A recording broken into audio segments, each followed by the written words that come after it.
সকলকে আজকে কাজ ক্ষমতা ও শক্তির ক্লাসে স্বাগতম। আজকে ক্লাসে থাকছে কাজ ক্ষমতা ও শক্তির বিষয়ের সকল বেসিক এবং এই সূত্র, কাজ ক্ষমতা শক্তির সূত্রগুলো কিভাবে আসে, শক্তির নিত্যতাগুলো কিভাবে আসে এবং নিত্যতা থেকে কি সকল ম্যাথ আসে যেগুলো পরীক্ষায় করতে হবে আমাদের। তারপরে শক্তির রূপান্তর, এই সূত্রগুলো কিভাবে প্রমাণ করা যায়, আজকে এইসব বিষয়ে আলোচনা করব এবং সকল বেসিক দেওয়ার চেষ্টা করব। তো যারা এই চ্যানেলে নতুন আছো, চ্যানেলটি সাবস্ক্রাইব করবে আর শেয়ার করে দেবে যাতে তোমার অন্য সকল বন্ধুরা এই ভিডিওটি দেখার সুযোগ পায় এবং কিছু যাতে শিখতে পারে। এবং আমার এই ক্লাসগুলো সারা বাংলাদেশে ফ্রি। যাদের প্রয়োজন, শুধু কোনো বিষয় যদি কোনো ক্লাস লাগে, শুধু 100টা কমেন্ট একটা বিষয়ের উপর করলে পারে সেই ক্লাসের একটা ভিডিও দিয়ে দেবো সবার সামনে। চলো সময় দেরি না করে ক্লাস শুরু করা যায়। আজকে ক্লাস কাজ ক্ষমতা ও শক্তি। কাজ ক্ষমতা শক্তিতে প্রথমেই আসে কাজ। কাজটা কি? বল এবং সরণের গুণফলকে কাজ বলে। বল এবং সরণের গুণফল কাজ। কাজকে ডাব্লু দ্বারা প্রকাশ করা, ওয়ার্ক কোন কাজ, ডাব্লু সমান এফ এস। বল এবং সরণের গুণফলকে কাজ বলে। আসলে যখন উচ্চতর লেভেলে যাবে তখন কাজ বলতে বোঝাবে বল এবং সরণের আনুভূমিক উপাংশের গুণফলকে কাজ বলে। বিষয়টা কি? সাপোজ এইরকম একটা বল প্রয়োগ করা হয়েছে এইভাবে, এদের মধ্যে কোণ থিটা, এই দিকে একটা বল প্রয়োগ করা হয়েছে যার কারণে এর এই দিকে তার সরণ হয়েছে এস, সেই এই দিকে যা এস, কিন্তু বল প্রয়োগ করা হয়েছে এই দিকে, আমার সরণ নিতে হবে এইদিকে, যার কারণে এই যে সরণ তার আনুভূমিক উপাংশকে cos থিটা দ্বারা প্রকাশ করা হয়, cos থিটা। তাহলে কাজ আসে F S cos theta, F S cos theta. কিন্তু এইগুলো উচ্চতর লেভেলে, যখন ইন্টারমিডিয়েট উঠবে, উচ্চতর লেভেলে যাবে, তখন এইগুলো বিস্তারিত প্রমাণ আছে। কিন্তু এখন আপাতত এইটার সাইড থেকে এটা বেশি গুরুত্বপূর্ণ, কারণ এইটা দিয়ে কোনো ম্যাথ নাই 19 লেভেলে। তাই এইটা বিষয়ে আলোচনা না করে এখন যে বিষয়টা 19 আছে ওই বিষয়টা দেখি আছে। এই জিনিসটা আছে, বল এবং সরণের গুণফলকে কাজ বলে। এইটা আছে, এটা একটা সূত্র, কাজের সূত্র, নোট করে রাখো, এটা কাজে লাগবে। এখন দেখি কাজের এককটা কি। এককটা হচ্ছে আমরা জুল, এটা হচ্ছে একক জুল, কাজের একক জুল, এই সংক্ষিপ্ত একক জুল।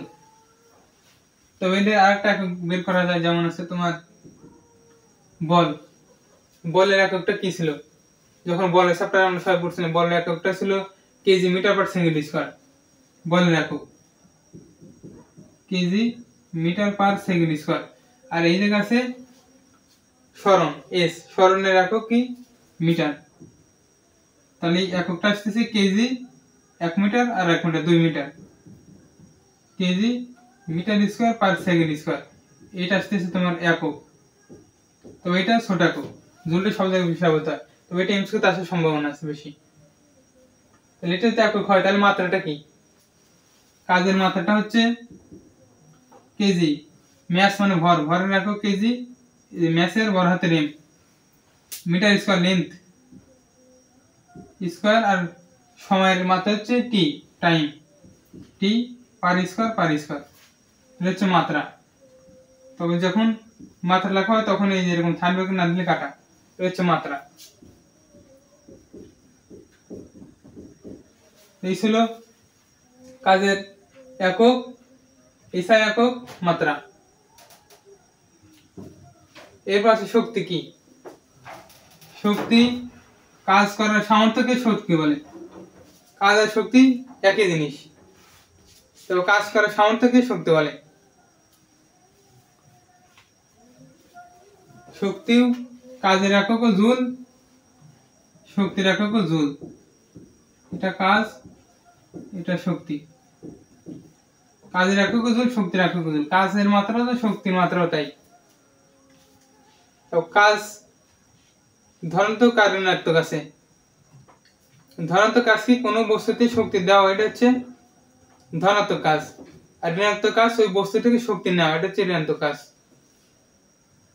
সাপোজ এই বোর্ডে যদি আমি ধাক্কা দিই তাহলে এটা হবে ধনাত্মক কাজ, মানে আমি ধাক্কা দিচ্ছি, আর তো বোর্ডে আমার দেয় তাহলে এটা ঋণাত্মক কাজ। মানে এই একটা মার্কার, এই মার্কারকে যদি আমি এই অবস্থানে আসে তো উপরে তুলি, মানে উপরে তুলতে কিছুটা কাজ করতে হচ্ছে, এটা হচ্ছে ধনাত্মক কাজ, মানে আমার বল প্রয়োগ করা লাগতেছে উপর দিকে, ধনাত্মক কাজ। কিন্তু এইভাবে আসে নিচে পড়ে যাচ্ছে একাই, এই জায়গায় আমার কোনো কাজ করা লাগতেছে না, বস্তুই আমার হাতের উপরে একটা বল প্রয়োগ করছে নিচে দিকে, যার কারণে আমি ওজন অনুভব করছি, এটা হচ্ছে ঋণাত্মক কাজ। তাহলে শক্তি দিলে ধনাত্মক কাজ আর শক্তি নিলে ঋণাত্মক কাজ। কাজের মাত্রা একক, শক্তির মাত্রা একক, দুইটা সেম একই। তাহলে হচ্ছে শক্তির রূপান্তর। শক্তি শব্দের সাধারণ রূপ হচ্ছে যান্ত্রিক শক্তি। বস্তুর অবস্থান, আকার, আকৃতি এবং গতির কারণে যে শক্তি পাওয়া যায় সেটা হচ্ছে যান্ত্রিক শক্তি। যান্ত্রিক শক্তির দুইটা রূপ আছে, গতিশক্তি আর স্থিতিশক্তি। গতিশক্তিটা কি? বস্তুর গতির কারণে যে শক্তি পাওয়া যায় সেই শক্তিটা হচ্ছে গতিশক্তি। আর যান্ত্রিক শক্তিটা কি? বস্তু স্থির অবস্থায় থাকা অবস্থায় যে শক্তিটা থাকে তার ভরের কারণে, এটা হচ্ছে তার যান্ত্রিক শক্তি। সাপোজ একটা গাড়ি চলতেছে, গাড়ি চলার সময় যে একটা শক্তি অনুভব করে, এই শক্তি প্রয়োগ করে, এই শক্তিটা তার গতিশীল, মানে বেগ আছে, মানে তার গতিশক্তি আছে। এই গতির কারণে যে শক্তি এটা হচ্ছে গতিশক্তি। আর একটা এই যে মার্কার, এই মার্কারটা আমি এই যে উপরে তুলে রাখলাম, এই জায়গায় স্থির অবস্থা আছে, কিন্তু এই জায়গায় রাখার জন্য একটা শক্তি প্রয়োগ করা হয়েছে, এই জায়গায় যে শক্তি প্রয়োগটা করা হয়েছে এটা হচ্ছে স্থির শক্তি। এই মার্কারের ভরের কারণে যে একটা শক্তি, এই শক্তিটা হচ্ছে স্থিতি শক্তি। তাহলে যান্ত্রিক শক্তি কয়টা রূপ? দুইটা রূপ। এমসিকিউতে আসে কি কি? যান্ত্রিক শক্তি দুইটা রূপ, স্থিতি শক্তি আর গতি শক্তি। এখন দেখা যাক কাজ আর শক্তি যদি একই জিনিস, তার কাজ থেকে শক্তির সূত্রটা কিভাবে প্রমাণ করা যায়। কাজ W সমান কেবল লিখে আসলাম, কাজ F W সমান F S। আমরা এর আগের অধ্যায়ে পড়ে আসছি F সমান MA, তাহলে S তো আছে AC, তাহলে এটার সমান লেখা যায় যে M, এতে কি লেখা যায়? সেইটা এমনি থাকে। S তে যদি লেখা যায় এরকম, আমরা S এর প্রথমে যে পড়েছিলাম গতির অধ্যায় দিয়ে লিখছি A সমান UT plus half AT square. তাহলে এই জায়গা যদি, যেহেতু বস্তুটা এক জায়গায় থেমেছিল, যে কোনো বস্তু থেমে থাকবে তারপর তো সে গতিশীল অর্জন করবে, চলাচল, তখন তো সে গতিশীল হয়। তাহলে আদিবেগটা প্রথমে ছিল 0, তাহলে এইটাকে যদি আদিবেগ এর মান 0 বসাই তাহলে এর সমান চলে আসে তাহলে হাফ AT স্কয়ার, এর সমান হাফ AT স্কয়ার আছে, তাহলে এই জায়গা বসাই half AT square, half AT square. তাহলে এখন যে রাশিটা আসে, তাহলে এখন রাশিটা আসতেছে এই W সমান M, আগে হাফ আছে, হাফ M, দুইটাই A, মানে A স্কয়ার আর T স্কয়ার, এটা আছে, বা হাফ M। আবার এটা ত্বরণ, গতির অধ্যায়ে একটা জিনিস শিখছিলাম, ত্বরণ A সমান বেগের পরিবর্তনের হার, মানে V minus U by T। এখন আদিবেগটা যেহেতু 0, মানে বস্তুটা স্থির অবস্থান থেকে তো চলা শুরু করবে, আদিবেগটা যদি 0 হয় তাহলে এটার মান আসতেছে V বাই T। এখন এই জায়গা যদি বসা দেই এর বদলে মানটা, যেতে জায়গায় A স্কয়ার আছে, তাহলে এইটা যদি A স্কয়ার করে দেই তাহলে V স্কয়ার আসে, নিচে আসে T স্কয়ার। তাহলে এই মানটাই শুধু এটা বসাই দেব, A স্কয়ারের পরিবর্তে, স্কয়ার পরিবর্তে কি আছে? V square, V square by T square. আর এই পাশে তো T স্কয়ার আছে, এই যে নিচে T স্কয়ার আর এই যে T স্কয়ার, এই V স্কয়ার বাই T স্কয়ারের সাথে T স্কয়ার গুণাকার আছে, মানে এই T স্কয়ার কাটা, তাহলে আছে কি হাফ M V স্কয়ার। এই যে হাফ M V স্কয়ার আছে, এটা হচ্ছে গতিশক্তি। আর গতিশক্তিকে কাইনেটিক এনার্জি, মানে গতিশক্তিকে E কে দ্বারা প্রকাশ করা হয়, E কে মানে গতিশক্তি। তাহলে এই গতিশক্তিটাই তো এইটা half of M V square, half M V square, এটা হচ্ছে কাইনেটিক এনার্জি বা গতিশক্তি। যেহেতু প্রথমে আমরা পড়ছি কাজ আর শক্তি একই, কাজ করার সামর্থ্যকে শক্তি বলে। তাহলে কাজ ছিল এইটা, এই কাজ থেকে এইগুলো প্রসেস পাওয়ার হওয়ার পরেই তো এই গতিশক্তিটা পাইছে, মানে কাজ থেকে গতিশক্তি আছে। মানে বোঝা গেল এই যে কাজ আর কাজ সমান half of M V square, তাহলে equal half of M V square, যেহেতু কাজ আর শক্তি একই। তো এইটা ছিল কাজ থেকে কিভাবে শক্তি আসে, এটা গাণিতিক প্রমাণ। নোট করে রাখো, পরে কাজে লাগবে। তার বিভব শক্তি, বস্তুর ভরের কারণে তার মধ্যে যে শক্তি সঞ্চিত হয় সেটা হচ্ছে বিভব শক্তি। জিনিসটা কি,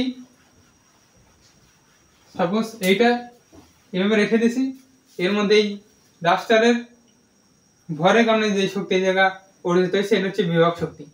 কারণ এই জায়গা তো সেলতে নিচে পড়ে যাবে, কিছুটা বল প্রয়োগ করছে যার কারণে উপরে আছে, যে শক্তির কারণে উপরে আছে এটা হচ্ছে বিভব শক্তি। আর বিভব শক্তির আরেকটা আছে কি, স্প্রিং। সাপোজ এই একটা স্প্রিং,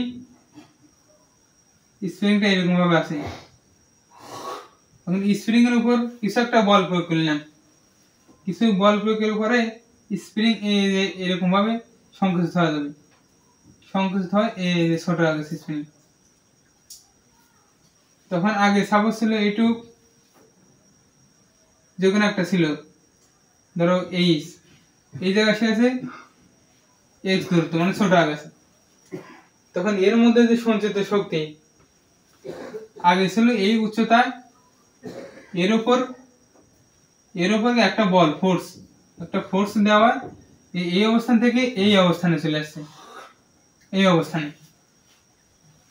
তখন এইটুকের যে সংকুচিত হইল, এইটুক এক্স পরিমাণ সংকুচিত হয়েছে, এই সংকুচিত এর মধ্যে কিছুটা শক্তি সঞ্চিত হয়েছে, এই সঞ্চিত শক্তিটাই হচ্ছে বিভব শক্তি। আর এই যদি কোন স্প্রিং ধ্রুবক হয় কে, স্প্রিং ধ্রুবক কে, স্প্রিং ধ্রুবক কে হয়, এবং এটা যদি এই এক্স পরিমাণ সংকুচিত হয়, তাহলে স্প্রিং এর মধ্যে যে বিভব শক্তি, সেই বিভব শক্তিকে ভি দ্বারা প্রকাশ করা হয়। ভি সমান half of K x square. এটা হচ্ছে স্প্রিং এর বিভব শক্তির সূত্র।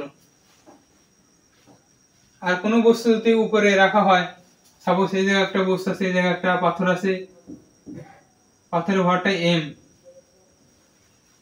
এই জায়গা ভূমি, এই উচ্চতা রাখা আছে, এই উচ্চতা হচ্ছে এইচ, এই উচ্চতা রাখা আছে। তখন এই জায়গায় যে শক্তির কারণে এই জায়গায় আছে, এটা হচ্ছে বিভব শক্তি, কারণ এই শক্তির কারণে উপরে আছে এই ভরের কারণে। তখন এই যে বিভব শক্তিটা হবে ইপি, পোটেনশিয়াল এনার্জি। পোটেনশিয়াল মানে বিভব শক্তি, পোটেনশিয়াল এনার্জি হচ্ছে এম জি এইচ,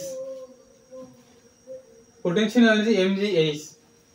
এই বস্তুর ভর এবং অভিকর্ষ ত্বরণের কারণে যে বলটা অনুভব করে, তার সাথে এই উচ্চতার গুণফলটা হচ্ছে তার পোটেনশিয়াল এনার্জি, বিভব শক্তি।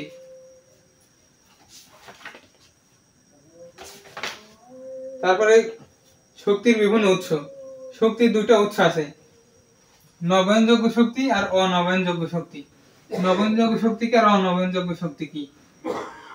নবায়নযোগ্য শক্তি হচ্ছে যে শক্তি পুনরায় আবার ব্যবহার করা যায়, সেই শক্তি হচ্ছে নবায়নযোগ্য শক্তি।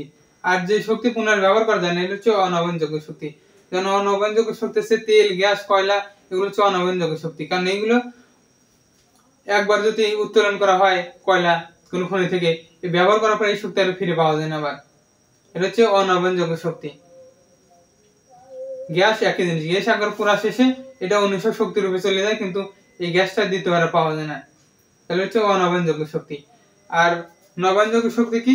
জলবিদ্যুৎ, বায়োমাস, এগুলো হচ্ছে সৌরশক্তি, এইগুলো হচ্ছে তোমার নবায়নযোগ্য শক্তি। আর সৌরশক্তি আজকে সৌরশক্তি ব্যবহার করছে, এই শক্তি আবার কাল আবার সূর্য উঠবে, সূর্য থেকে আবার শক্তি নেওয়া যাবে, তাহলে নবায়নযোগ্য শক্তি। জলবিদ্যুৎ, নদীতে সবসময় পানি প্রবাহিত হবে, তাহলে এই পানি তুমি নদীতে একটা বাঁধ দিয়ে যখন জলবিদ্যুৎ কেন্দ্র উৎপাদন করা হয়, সব জায়গায় জলে নদীতে বিশাল বিশাল বাঁধ দিয়ে পানি ছাড়া হয়, টারবাইন ঘুরে, টারবাইন থেকে বিদ্যুৎ উৎপন্ন হয়। এটা হচ্ছে নবায়নযোগ্য শক্তি। কারণ এই পানিটা তো আর আটকে রাখা হচ্ছে না, এই পানিটা আবার কোথাও না কোথাও যাচ্ছে, সামনে যদি আরেকটা টারবাইন লাগানো যায় ওই যে আবার বিদ্যুৎ আবার উৎপন্ন হবে। তো এটা হচ্ছে যেটা আবার পুনরায় পাওয়া যায়, এটা হচ্ছে নবায়ন। আর যেটা পাওয়া যায় না একবার শেষ হওয়া যায়, এটা হচ্ছে অনবায়নযোগ্য শক্তি। যেমন জ্বালানি শক্তির মধ্যে আছে তেল, গ্যাস, কয়লা, এগুলো হচ্ছে ফসিল ফিউল। ফসিল মানে জীবন্ত, ফসিল ফিউল মানে জীবন্ত, জীবাশ্ম। জীবন্তটা কি, তোমার বহু বছর আগে, আরো লাখ লাখ বছর আগে যে কোনো কারণে বিশাল বিশাল গাছপালা, অন্য সবকিছু, গরু ছাগল যা ছিল সব মাটির নিচে চাপা পড়ে গেছে। এই চাপা পড়ে যাওয়ার কারণে এই গাছপালা থেকে যে পুরে যে ধ্বংসাবশেষ ছিল এটা হচ্ছে কয়লা। তাহলে এটা জীবন্ত জিনিস ছিল, গাছটা জীবন্ত জিনিস থেকে যে একটা আসছে এটা হচ্ছে জীবন্ত জীবাশ্ম। আবার এই তেল যাচ্ছে, তেল অনেক, যেমন এই যে বর্তমানে মানুষ মারা যাওয়ার পরে মাটি দেওয়া হয়, এদের যে ধ্বংসাবশেষ থাকে শরীরে, এগুলো কি হয়, চর্বি থাকে, এইসব চর্বি মাটিতে চলে যায়। কিছু গাছপালা শোষণ করে, কিছু আছে গাছপালা শোষণ করতে পারে না, মাটিতেও কিছু হয় না। এইগুলো মাটিতে দেখা যায় যে এক জায়গায় স্তূপা থাকে, এইগুলো আস্তে আস্তে মাটির একটা নির্দিষ্ট স্তরে যাওয়ার পরে একটা তেলের খনি সৃষ্টি হয়, সব তেল মিলে। তো এইসব তেলকে যখন উত্তোলন করা হয় তখন এইসব তেল আসছে জীবন থেকে আসছে, আগে জীবন ছিল, এইসব জীবন থেকে পুনরায় আসতেছে। তার জন্য জীবন্ত জীবাশ্ম মানে ফসিল ফিউল ইংরেজিতে বলা হয়। আর নিউক্লিয়ার শক্তি, বর্তমানে পাবনার পারমাণবিক বিদ্যুৎ কেন্দ্রে আছে নিউক্লিয়ার শক্তি, যাতে নিউক্লিয়াস থেকে শক্তি উৎপন্ন হয়। যেমন ইউরেনিয়াম, এটা 92 পারমাণবিক সংখ্যা এবং ভর আছে 235। এটা যখন ওই নিউক্লিয়ার চুল্লিতে যখন এই পারমাণবিক বিদ্যুৎ কেন্দ্রে এই বিক্রিয়াটা করা হয়, তখন এই নিউটনের প্রোটনের মধ্যে প্রচুর শক্তি থাকে, যেটা আমরা বলের অধ্যায়ে পড়ে আসছি। প্রায় তড়িৎচুম্বকীয় বল থেকে 100 গুণ বেশি শক্তিশালী। এর মধ্যে যে শক্তিটা আছে, এটা যখন একটা নিউটন দিয়ে আঘাত করা হয় তখন এটা ছিন্ন বিচ্ছিন্ন যে শক্তিটা উৎপন্ন হয়, এই শক্তিটা হচ্ছে তোমার নিউক্লিয়ার শক্তি। এটা দিয়ে বিদ্যুৎ উৎপন্ন করা যায়। তারপরে নবায়নযোগ্য, এই বর্তমানে পৃথিবীতে যত পরিমাণ শক্তি ব্যবহার করা হচ্ছে তার 5 ভাগের 1 ভাগ হচ্ছে নবায়নযোগ্য শক্তি, আর অন্য সবগুলো অনবায়নযোগ্য শক্তি। তার মধ্যে আর বায়োমাস, জলবিদ্যুৎটা তো বলছি, জলবিদ্যুৎ নদীর মধ্যে ওই বাঁধ দেওয়া হয় বড়, তারপর পানি ছাড়া হয়, টারবাইন ঘুরিয়ে বিদ্যুৎ উৎপন্ন করা হয়, এটা হচ্ছে জলবিদ্যুৎ। আর বায়োমাসটা কি, বায়োমাসে যে গাছপালা ঢাল আছে, খড়কুটো আছে, এগুলো হচ্ছে বায়োমাস। এগুলোর মাধ্যমে যে শক্তি পাওয়া যায় একে বলা হয় বায়োমাস। আর সৌরশক্তি, সৌরশক্তি সৌর প্যানেলের মাধ্যমে যে শক্তিটা পাওয়া যায় সূর্য থেকে, এটা হচ্ছে সৌরশক্তি। আর বায়োফুয়েল, বায়ুশক্তি, বায়ুশক্তি দেখা যায় যে কিছু পাহাড়ি অঞ্চলে দেখা যায় যে বরল পাখার মতো ঘুরে বিশাল বিশাল ফাঁকা জায়গায়, এইগুলো টারবাইন, ওই জায়গায় টারবাইন থাকে, টারবাইন গুলো ঘোরার মাধ্যমে যে শক্তি উৎপন্ন হয়, বাতাস আসে ওই পাংখাগুলোতে, বাতাস লাগে, পাংখাগুলো অটো এরকম ঘোরা শুরু করে, তখন ওই টারবাইনটার সাথে সাথে ঘুরে, টারবাইন ঘুরে যে শক্তি উৎপন্ন হয় সেটা হচ্ছে বায়ু শক্তি। তারপর আছে বায়োফুয়েল। বায়োফুয়েলটা কি, এই যে অ্যালকোহল আছে, অ্যালকোহল পান করার জন্য বহুত আগে থেকে অ্যালকোহলটা বাংলাদেশে উৎপন্ন করা, সকল দেশে উৎপন্ন করা হয়। এই যে অ্যালকোহল মানে মদ, যেগুলিকে আমরা সবাই বলি অ্যালকোহল, এই অ্যালকোহল থেকে শক্তি পাওয়া যায়। বর্তমানে বিভিন্ন দেশ আছে যেগুলো ডিজেল বা তেলের সাথে, গাড়ি যানবাহনের সাথে এই তেলের সাথে কিছুটা অ্যালকোহল ব্যবহার করা হয়, যাতে এই জায়গা থেকে যে শক্তিটা হয়, এই শক্তিটা অনেক কাজেও লাগে, আবার এই যাতে পরিবেশটা দূষণ না হয়। কারণ অ্যালকোহল যে গ্যাসটা উৎপন্ন করে জ্বালানি শেষে, এটা পরিবেশ বান্ধব, এটা পরিবেশে কোনো ক্ষতি করে না। আর এই অ্যালকোহলেও আগুন লাগে, মানে অ্যালকোহল থেকে শক্তি পাওয়া যায়। তো এটা হচ্ছে বায়োফুয়েল, হচ্ছে অ্যালকোহল থেকে যে শক্তি পাওয়া যায় এটা হচ্ছে বায়োফুয়েল। তারপরে শক্তি রূপান্তর ও প্রকার ভেদ, শক্তি শুধু এক রূপ থেকে অন্য রূপে পরিবর্তিত হয়, শক্তি শেষ বা বিনাশ নেই। শক্তি, সাপোজ একটা যখন বৈদ্যুতিক বাল্ব জ্বলে, তখন জ্বলার আগে ওটা ছিল বিদ্যুৎ শক্তি, কিন্তু এই বিদ্যুৎ শক্তি যখন ওই বাল্বটা জ্বলে তখন ওই আলোক শক্তি, বিদ্যুৎ শক্তিটা আলোক শক্তি, এই যে আলো হচ্ছে, যে বোর্ড দেখা যাচ্ছে, আলোতে সবকিছু দেখা যায়, আলোক শক্তি। আর ওই বাল্বটা যে গরম হলো তার কারণে যে তাপ শক্তি, কিছুটা বিদ্যুৎ শক্তি কিছুটা তাপ শক্তিতে রূপান্তরিত হয়েছে। শক্তি শুধু এক রূপ থেকে অন্য রূপে রূপান্তরিত হয়। বিদ্যুৎ শক্তি আগে ছিল, পরে হয়েছে তাপ শক্তি আর আলোক শক্তি। এই শক্তির কোনো শেষ বা বিনাশ নাই, শুধু এক রূপ থেকে অন্য রূপে পরিবর্তিত হয়। শক্তির নিত্যতা বা রূপান্তর। শক্তির নিত্যতা বা রূপান্তর হচ্ছে শক্তির এক রূপ থেকে অন্য রূপে পরিবর্তিত হয়, শক্তির কোনো শেষ বা বিনাশ নেই। এটা হচ্ছে শক্তির নিত্যতার সূত্র। শক্তির নিত্যতার সূত্র অনেক ম্যাথ আছে, সেটা চলো একটা ম্যাথ দেখি। সাপোজ এই জায়গায় একটা বস্তু আছে, এই জায়গা ভূমি, এইটুকু এই উচ্চতা একটা বস্তু আছে, এই জায়গা থেকে একটা বস্তু ছেড়ে দেওয়া হলো, কিছু সময় পরে সেই পর্যন্ত আসলো, এই পর্যন্ত এক্স দূরত্ব আসলো, এই পর্যন্ত আসছে বস্তুটা। তাহলে এইটুক এই জায়গা থেকে এইটুক দূরত্ব আবার কত? সম্পূর্ণকে এইচ, এইটুক মানে এক্স, তাহলে এইচ মানে এক্স, সম্পূর্ণকে এইচ, এই সম্পূর্ণটাকে যদি এইটুক বাদ দেই তাহলে তো এইটুক পাওয়া যাবে, তাহলে এইচ মানে এক্স। শক্তির নিত্যতা সূত্র শক্তির শেষ বা বিনাশ নেই।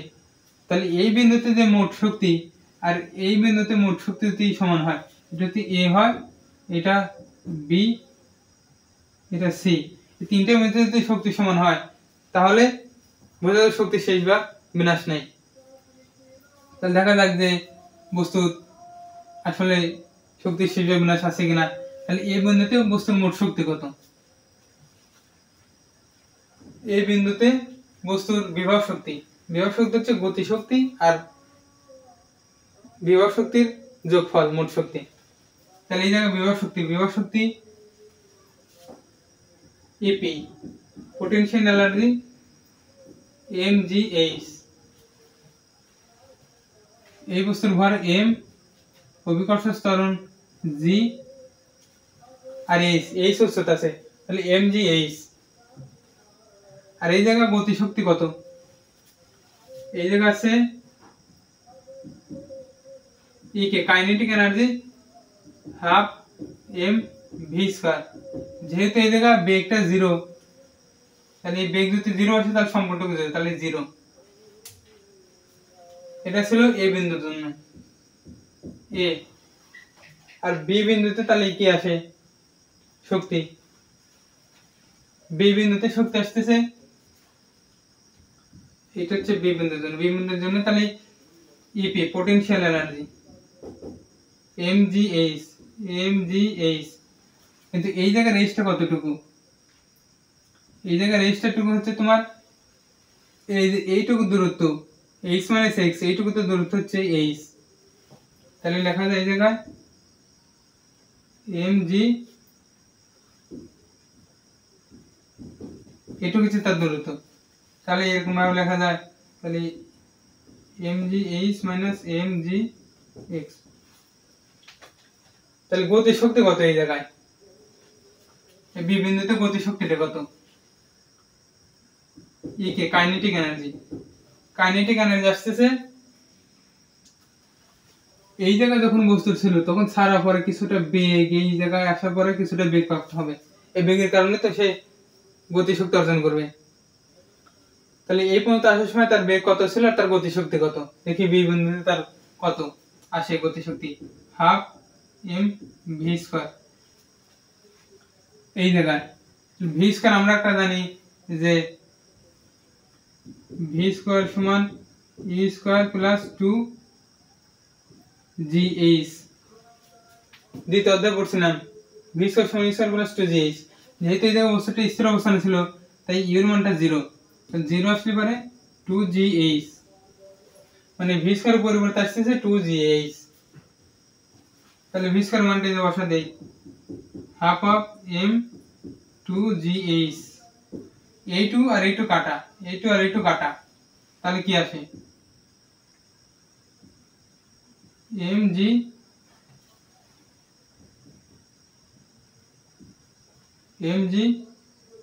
mgx। যেহেতু এইটুকু দূরত্ব যেহেতু x, তাহলে এই জায়গাও এই যে এটা হবে। তাহলে এই জায়গা মোট শক্তি কত? এই জায়গা মোট শক্তি কত? সেই জায়গা মোট শক্তি E1 আসতেছে, E তে আসতেছে mgh প্লাস 0 সমান mgh। এই জায়গাতে আসতেছে বি বিন্দুতে এটা যোগ এইটা, তাহলে এই জায়গা কি আছে mg যদি এটা দুটো যদি যোগ করি eb সমান mgh, এটা আছে মাইনাস আগে এটা আছে প্লাস, তাহলে মাইনাস আর প্লাস এই দুইটা কাটা যাবে, তাহলে বাঁচবে mgh। এই জায়গায় মাইনাস mgx প্লাস mgx, তাহলে দুটো যদি যোগ করা যায় তাহলে মাইনাস প্লাসে কাটা যাবে না, শুধু এটা বাঁচবে না mgh, তাহলে eb। তাহলে দেখা যাক এখন আবার এই সি বিন্দুতে কি আসে। সি বিন্দুতে মোট শক্তিটা কত? সি বিন্দুতে এখন পোটেনশিয়াল এনার্জি ইপি আসছে সি বিন্দুতে mgh।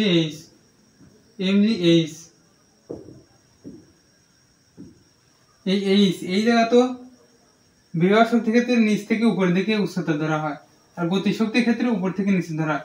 তাহলে যদি বিভব শক্তির ক্ষেত্রে এই সি বিন্দুতে ধরি, তাহলে সি বিন্দুতে কোনো উচ্চতা নাই, এই ভূমিতে আছে, এই বিন্দুতে আছে, তার মানে উচ্চতা 0। আর এই যদি এইচ এর মান 0 বসা দেই তাহলে এই সম্পূর্ণটুকু 0 হয়ে যায়। তার গতি শক্তি কত? Kinetic energy half mv²। এই জায়গায় v2 কত? এই যে একই সূত্র অনুযায়ী আদিবৃত্ত আগে 0 ছিল, এই জায়গায় যখন এই পর্যন্ত আসছে তখন এই সম্পূর্ণ h দূরত্ব অতিক্রম করে আসছে, তাহলে এইটুকু যদি 0 হয় তাহলে 2g, এই x এর বদলে শুধু জায়গায় h, মানে জায়গা আসছে যে v² সমান 2gh। তাহলে এটা বসা দেই ek সমান হাফ m গুণন 2gh, এইটা একটু কাটা সমান আসে mgh। তাহলে মোট শক্তি কত? এই 3 তে মোট শক্তি আসে mgh প্লাস 0, তাহলে mgh। এখন এই যে এটা সি বিন্দুতে, তাহলে এ বিন্দুতেও মোট শক্তি mgh, বি বিন্দুতে মোট শক্তি mgh, সি বিন্দুতে মোট শক্তি mgh, সি বিন্দুতে mgh, মানে তিন বিন্দুতে শক্তি সেম। সুতরাং ea eb ec তিন জায়গায় সেম, মানে তার মানে বোঝা যাচ্ছে যে তিন জায়গায় যেহেতু শক্তি সেম, মানে শক্তির কোনো সৃষ্টি বা বিনাশ নাই, যার শক্তি আগে ছিল পরেও আছে। এই জায়গায় এই বিন্দুতে যে শক্তি ছিল mgh, বি বিন্দুতে mgh, সি বিন্দুতে mgh, কিন্তু এই বিন্দুতে বিভব শক্তি ছিল সর্বোচ্চ, গতি শক্তি ছিল না। বি বিন্দুতে এসে বিভব শক্তি গতি শক্তি দুইটা আছে, মানে একটা শক্তি দুইটা পরিবর্তন হয়েছে এখন। আবার এই জায়গায় আসার পরে আবার কোনো শক্তি নাই, শুধু আছে গতি শক্তি, কিন্তু এই জায়গায় শুধু বিভব শক্তি ছিল, মানে শক্তি এক রূপ থেকে অন্য রূপে পরিবর্তন হচ্ছে, কিন্তু এর শক্তির কোনো শেষ হচ্ছে না, মানে আগের যে শক্তি পরের শক্তি সেম, শক্তি কোনো পরিবর্তন হয় না বা শক্তি কোনো বিনাশ হয় না। এটা হচ্ছে শক্তির নিত্যতা সূত্র, শক্তির কোনো বিনাশ বা শেষ নেই, শুধু এক রূপ থেকে অন্য রূপে পরিবর্তিত হয়। তো পরীক্ষা এরকম আসে, তুমি শুধু এরকম তিনটা বিন্দুতে এই যে এরকম মোট শক্তি বের করে দিবে। ইপিতে কত, এই বিন্দুতে কত শক্তি ছিল মোট শক্তি mgh, বি বিন্দুতে কত ছিল, বি বিন্দুতে এই যে mgh, আর সি বিন্দুতে কত ছিল, সি বিন্দুতে বার করছে দেখো, সি বিন্দুতে এই জায়গায় যেহেতু উচ্চতা নাই তাই এই জায়গায় 0, বিভব শক্তির ক্ষেত্রে নিচ থেকে উপরে ধরে উচ্চতা, আর গতি শক্তির ক্ষেত্রে উপর থেকে নিচে ধরে h এর মান। তাহলে এই সি বিন্দুতে মোট শক্তি mgh, তিন বিন্দুতে শক্তি সেম। এরপর হচ্ছে ভর ও শক্তির মধ্যে সম্পর্ক, এটা নোট করে রাখো, পর কাজে লাগবে। ভর ও শক্তির মধ্যে সম্পর্কটা কি? ভর, এই যে আইনস্টাইন একটা আপেক্ষিক সূত্র দিয়ে গেছে, যেটা ভর ও শক্তির মধ্যে একটা সম্পর্ক সৃষ্টি করে, যেটার মাধ্যমে পারমাণবিক বিদ্যুৎ কেন্দ্রগুলোতে বিদ্যুৎ উৎপন্ন হয়। এগুলো সব আইনস্টাইন আপেক্ষিক সূত্রের মাধ্যমে। সামান্য কিছু পরিমাণ ভরকে যদি শক্তিতে পরিবর্তন করা তাহলে অনেক শক্তি উৎপন্ন হয়। আইনস্টাইন আপেক্ষিক সূত্রটা হচ্ছে E সমান mv স্কয়ার। E সমান mc স্কয়ার। সেটা হচ্ছে আলোর বেগ। সেটা আলোর বেগ। কোনো বস্তুকে যদি আলোর বেগের স্কয়ার গুণে যদি ছুটে দেওয়া হয় তাহলে তার যে ভর থাকে না, ভরটা শক্তি হওয়া যায়। মানে এই মার্কারটা যদি আলোর বেগের স্কয়ার গুণে ছুড়ে ফেলা দেওয়া যায় তাহলে এই মার্কারটাও আর ভর থাকবে না, মানে মার্কার কোনো অস্তিত্ব থাকবে না, মার্কার শক্তিতে পরিণত হবে। যেটা পারমাণবিক বিদ্যুৎ কেন্দ্রে করা হয়। এটা কি ইউরেনিয়াম, একটা ইউরেনিয়াম থাকে, ইউরেনিয়াম 92 পারমাণবিক ভর, পারমাণবিক সংখ্যা 235 পারমাণবিক ভর। একটা নিউটন দ্বারা আঘাত করা হয়। যখন একটা নিউটন দ্বারা আঘাত করা হয় তখন এটা ভেঙে যায়, ভেঙে বেরিয়াম 141 বেরিয়াম ভাঙার পরে এইটা ছিন্ন বিচ্ছিন্ন হয় এরকম। বেরিয়াম 141 ভর, ক্রিপ্টনের ভর হচ্ছে 92 এবং 3টা প্লাস 3 নিউটন, 3টা নিউটন উৎপন্ন হয়। একটা নিউটন আঘাত করার পর একটা ইউরেনিয়ামকে আঘাত করে বেরিয়াম আর ক্রিপ্টনের সাথে 3টা নিউটন আর সাথে শক্তি উৎপন্ন হয়। এই যে প্রচুর শক্তি, এই শক্তিটাই বিদ্যুৎ শক্তিতে পরিণত হয়। আবার এই 3টা নিউটন আবার 3টা ইউরেনিয়ামকে আঘাত করে, 3টা ইউরেনিয়াম ভেঙে আবার এরকম ভাবে 3-এর আবার 3 গুণিত, তখন 9টা বার, আর 9টা থেকে আবার 27টা, এরকম ভাবে খালি শক্তি এরকম ইউরেনিয়াম ভাঙতে থাকে আর শক্তি পরিবর্তন হতে থাকে। আর এই ভাঙার পরে প্রচুর শক্তি উৎপন্ন হয়, যার মধ্যে বিদ্যুৎ শক্তি উৎপন্ন হয়। এই করে ফিশন বিক্রিয়া, নিউক্লিয়ার ফিশন বিক্রিয়া। এটা একটা ইউরেনিয়াম ভেঙে প্রচুর শক্তি উৎপন্ন হয়। আর নিউক্লিয়ার রিঅ্যাক্টরে এই নিউটন যখন এই বিক্রিয়া থামানো হয় তখন নিউক্লিয়ার রিঅ্যাক্টরে কিছু একটা বিশেষ রড থাকে, সেই রড দিয়ে এই নিউটনগুলো শোষণ করা হয়। তারপর আসে তোমার ক্ষমতা। ক্ষমতাটা কি? আর এই নিউটনগুলোকে যে শোষণ করে নিউক্লিয়ার রিঅ্যাক্টরে, সেই শোষণ করা রডটার নাম হচ্ছে কন্ট্রোল রড। নিউক্লিয়ার রিঅ্যাক্টরে কন্ট্রোল রড নামে একটা রড থাকে যেটা এই নিউটনগুলোকে শোষণ করে।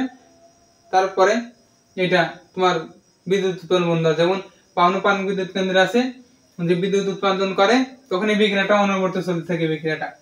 বিক্রিয়া চলার পরে ওই জায়গায় দেখা যায় যে একটা এই নিউক্লিয়ার রিঅ্যাক্টরে এই কন্ট্রোল রড আছে, কিছু এই বিশাল আকৃতির কন্ট্রোল রড আছে।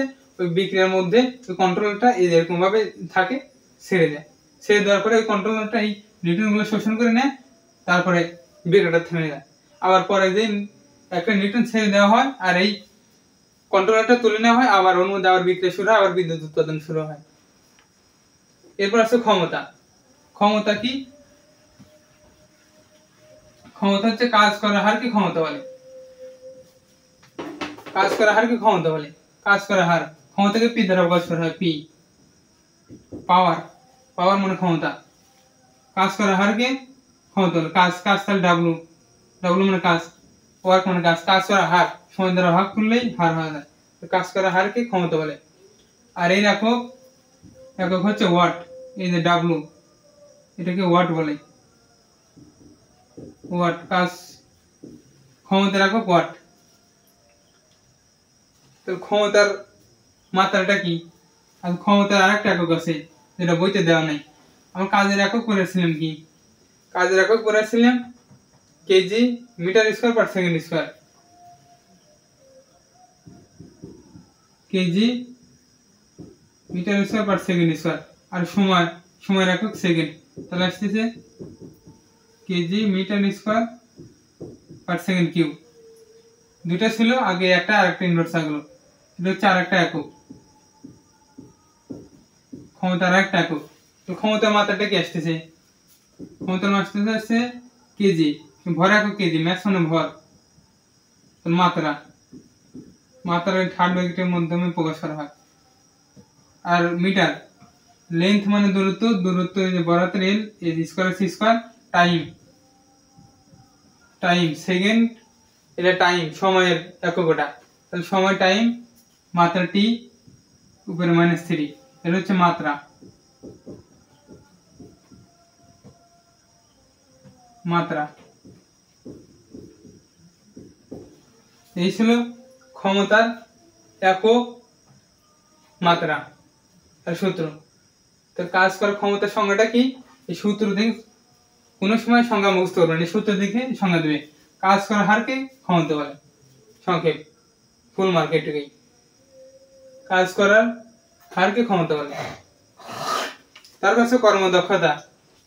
কর্মদক্ষতা কি? কৃত কাজ এবং মোট প্রদত্ত কাজের অনুপাতকে কর্মদক্ষতা বলে।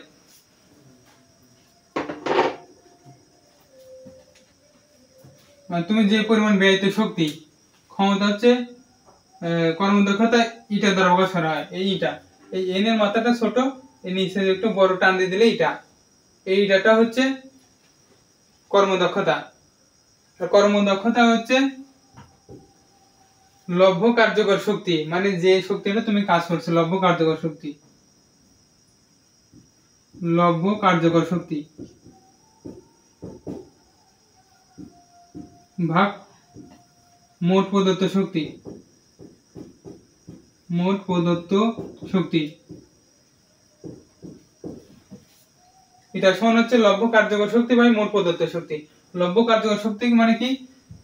তোমার আগে কিছু পরিমাণ শক্তি দেওয়া হয়েছে, ওই শক্তি সম্পন্ন কি কাজ করা যায়।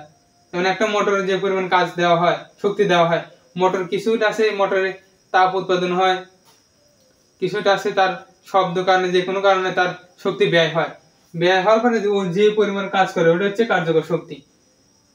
সাপোজ আমি 100 জুল কাজ দিছি ওকে করতে, কিন্তু বসে 80 জুল, তাহলে ওটা হচ্ছে লভ্য কার্যকর শক্তি। আর মোট প্রদত্ত শক্তি যেটা প্রথমে দেওয়া হয়েছে, তাহলে কর্মদক্ষতার সঙ্গে কিভাবে দেবে? যে লভ্য কার্যকর শক্তি এবং মোট প্রদত্ত শক্তির অনুপাতকে কর্মদক্ষতা বলে। আর কর্মদক্ষতা গুণন 100%, মানে তুমি যে পরিমাণ দিছো তার মধ্যে কত পার্সেন্ট, এটার মাধ্যমে নির্ণয় করা যায়। সাপোজ তুমি দিছো 500 জুল শক্তি দিছো, কিন্তু কতটা কাজ করছে, কাজ করার অনুযায়ী তোমার মোটরের দক্ষতা কত। কিছু মোটরের দক্ষতা আছে সাপোজ 70 বা 80%, আবার কিছু আছে 90%। বাজারে কিছু মোটর কিনতে গেলে যা বলা হয় যে এই মোটরের লভ্য কার্যকর শক্তি মানে তোমার লিখে এই কর্মদক্ষতা কত, তখন যদি বলে কর্মদক্ষতা এই মোটরের 90% কি 95%, তখন ওই মোটরটা ভালো, কারণ ওই মোটরের বিদ্যুৎ খরচ কম হবে এবং ওই মোটরটা বেশি পরিমাণ কাজ করতে পারবে। আর কিছু মোটর আছে যে এই কর্মদক্ষতা 60%। কর্মদক্ষতা 60% বলতে বোঝায় মোটরে যে পরিমাণ বিদ্যুৎ দেওয়া হয় তার মাত্র এই 60% কাজ করতে পারে, মানে 40% অপচয় করে। তাহলে ওই মোটরটা কিনা লস। যেটা বেশি পরিমাণ ওই কর্মদক্ষতা সেই মোটরটা কেনা উচিত, কারণ ওটা বিদ্যুৎ শক্তি কম হবে এবং কাজও বেশি করবে। এই ছিল আজকের ক্লাসে। এর কোনো একক নাই, লভ্য কার্যকর শক্তি বা মোট প্রদত্ত শক্তি এর কোনো একক বা মাত্রা কিছুই নাই, এটা শুধু এমনি পার্সেন্টেজ আকারে প্রকাশ করা হয়। এই ছিল আজকের ক্লাসে।